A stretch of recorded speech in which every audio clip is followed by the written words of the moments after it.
கரெக்டா இத ஃப்ரண்ட்ல இருக்க பாக்ஸ யாரு போடுறாங்களோ அவங்க தான் வின்னர். நான் தான் வின்னர். சேலஞ்ச் நம்பர் 487 போடுங்க, நீங்க போடுங்க. நான் ட்ரையல்ஸ்ல போடுறேன். கரெக்டா இருக்கா பாத்து. என்னடா குறி வைக்கறானுங்க? அப்படியே கை அங்கே பக்கத்துல எடுத்து போய் போட்டுரு தம்பி. அதுல அடி கூடாது, நிக்க வேணும்.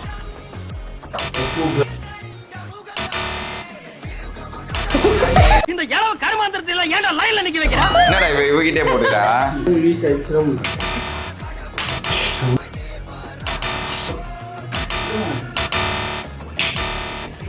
தூக்கி போட்டா அப்பதான் ஓட்டம்.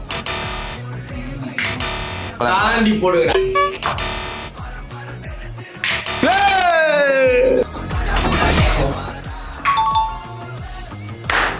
டர்ன் 3 பேர் அடிச்சு கைஸ் கரெக்டா போட்டு நிக்க வச்சான். இந்த கேமோட வின்னர் ஹரிஷ்.